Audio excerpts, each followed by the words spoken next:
So by now, for Movie Chat Monday, you probably noticed that I picked some very interesting movies.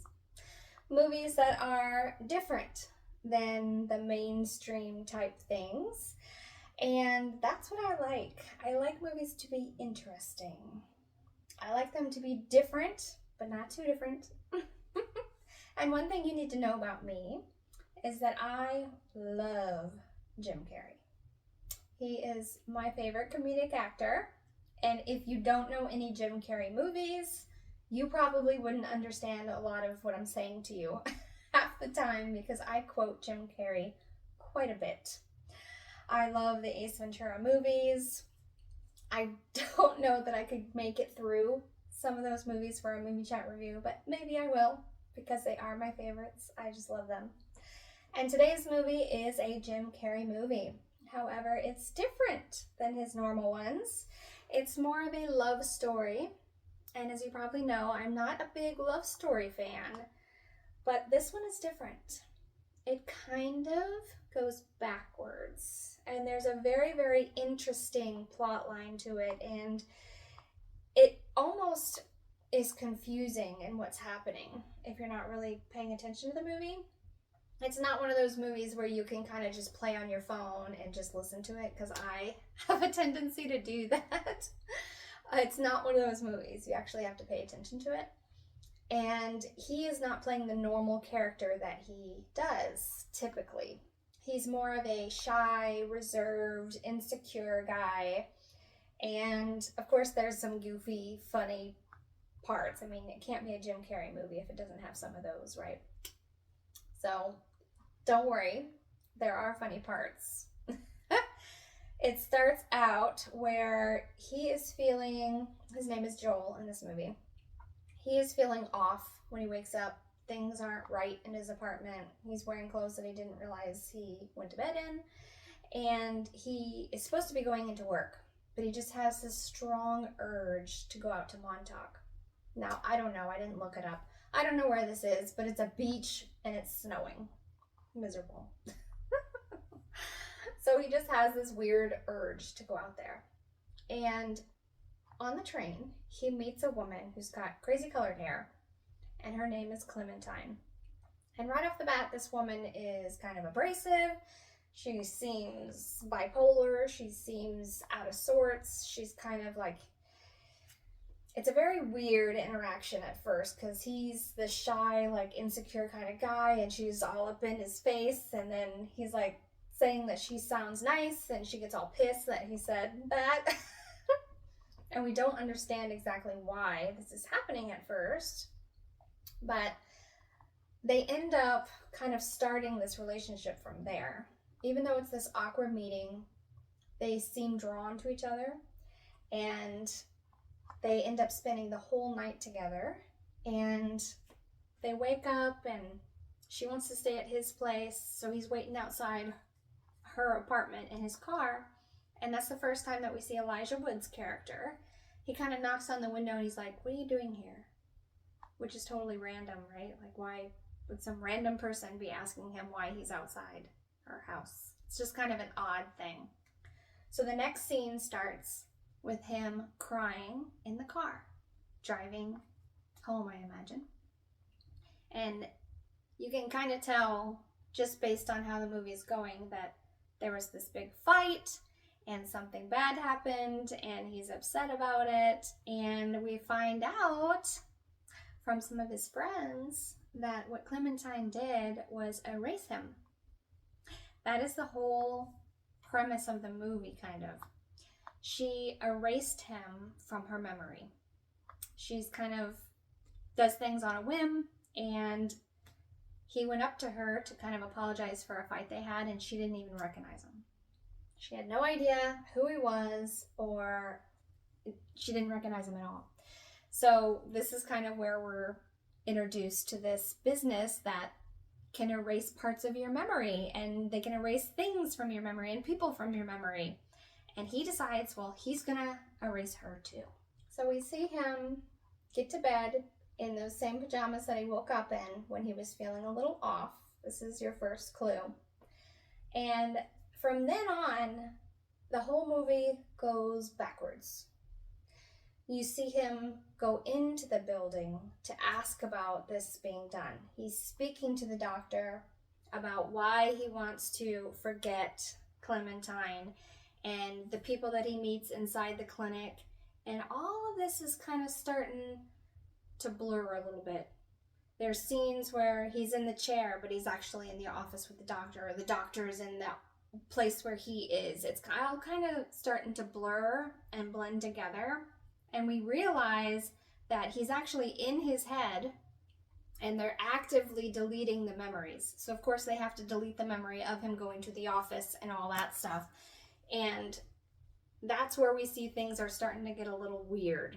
So we're starting at the end of the relationship. The very end, they're pissed off at each other. They want to erase each other's memory. It's awful. So we see the last fight where she had gone out and she had been drinking and he accuses her of cheating on him, and it's a bad fight. And that gets erased. Now, during this time, things are kind of going back and forth. We're kind of seeing him go back into the office, and we're seeing him go back into memories. It's kind of hard to keep up with a little bit. But as they're erasing more and more memories, and they're getting back to the beginning of the relationship, we see why they loved each other so much. But there is an outside storyline happening, outside of the memory purge kind of thing.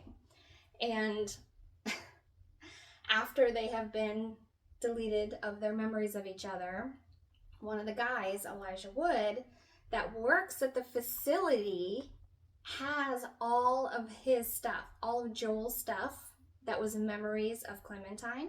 Because of course they have to clear their whole apartment, their whole place of all the memories of the person they want to forget, right?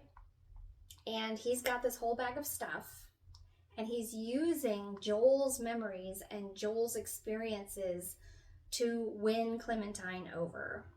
And at first, Clementine is kind of receptive to it. She feels like, oh, this guy really knows me, knows the things I like, got me a gift that I really like. And as the movie progresses, it starts to get weirder and weirder, because obviously it's not who this guy is. This guy's name is Patrick. And Patrick comes up a lot because they realize that he's trying to do this. So as they're going deeper and deeper into the relationship, and we're starting to see moments where there was a little bit of tension between them, but what starts to happen is they start to talk to each other. So his memory of her is trying to be saved. He decides that, okay, this is too weird. I don't want to lose this memory because this was a fun memory. So he's talking to her, and they're trying to figure out ways to stop the memory deletion from happening. So they're running around in his subconscious and hiding in places like his childhood where they won't find him on the brain map. And these parts are very, very funny because I don't know how they filmed this, but it was very genius, where Joel is this little baby. Obviously, he's full Jim Carrey, but he's this little kid under the table, and he's acting like a little kid, and it's so funny. And then Clementine is this adult that was his mother's friend, and he's kind of throwing a tantrum underneath the table. And she goes, Joel, stop, look. And she flashes him her underwear, and he goes, yuck. It was so funny because, of course, he's thinking in this little kid brain, even though he's not a little kid. Those are some of the funny scenes that make you laugh, and it's just classic Jim Carrey, how he's acting very silly.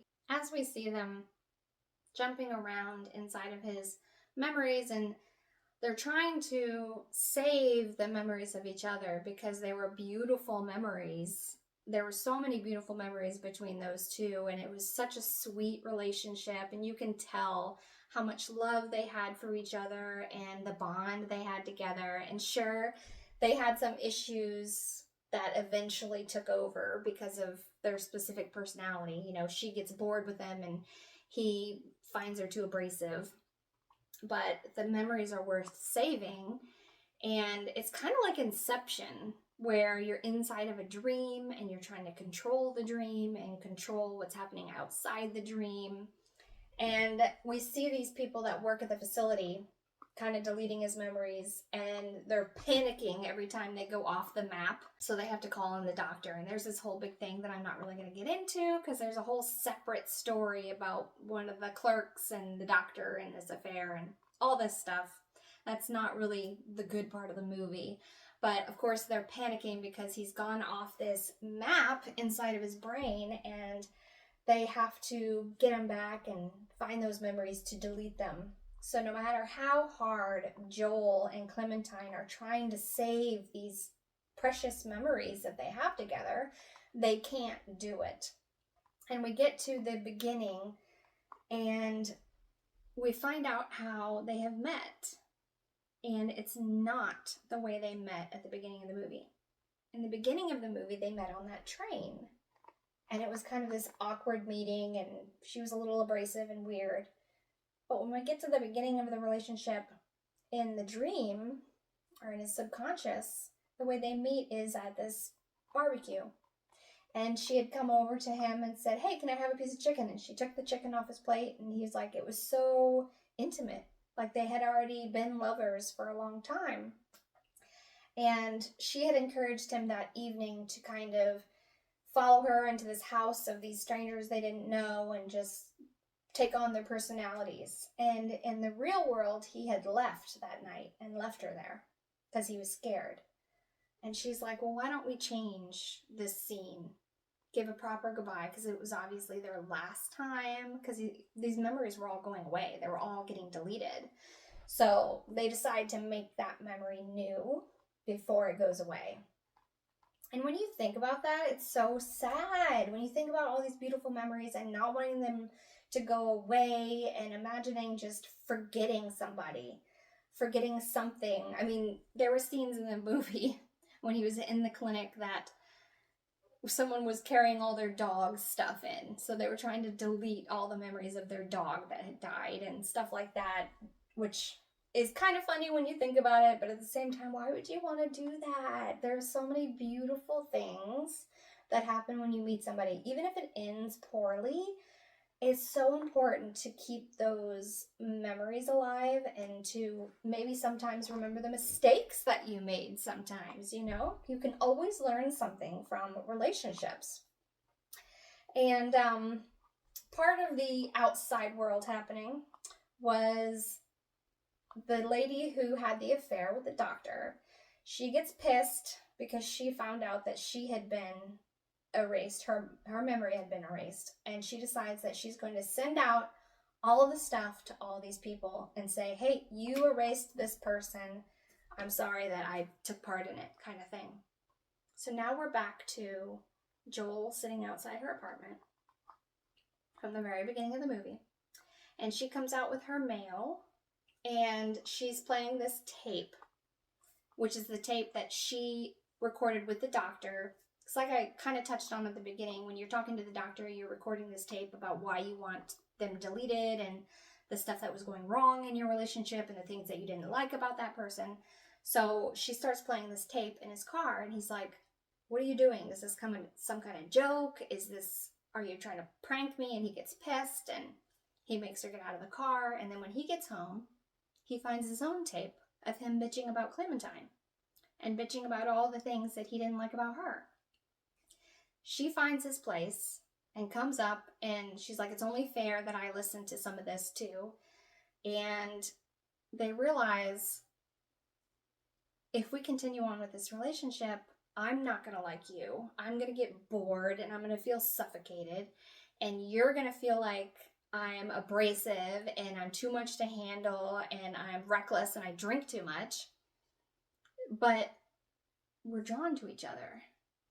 And they decide, and this is what's beautiful, they decide, even though they know the ending to their relationship, they're going to do it anyways. Isn't that beautiful? If you knew the ending of your relationship, would you still experience it all? Would you go back and just want everything to be deleted and to get rid of all the memories of that person, even the beautiful ones? No. And would you decide that your bond and this connection that you have with somebody isn't worth doing it all again. Isn't that beautiful? I just thought it was so cute. It was such a nice movie. It was so different than any other love story. It wasn't the first meeting and then you see their relationship, bloom. It was literally the end of the relationship and them seeing them not wanting to remember it at all, to the beginning where it was beautiful and lovely and where you see that connection and that comfortability with each other. I just thought it was cute. It's a very good movie. I highly recommend it. I will say that as they go into the memories more and more and they're deleting more and more, things get very wonky and kind of confusing, because scenes that aren't supposed to be in those memories are kind of mixing with the ones they've already deleted. So things are happening and faces are contorted and all this weird stuff is going on, but it makes it very interesting, and it's kind of like it keeps going. The movie keeps moving along. It's not one of those slow burn movies. It's actually quite good, and I think you'll like it. And I hope you enjoyed this Movie Review Monday, and I hope you have a wonderful week. Bye!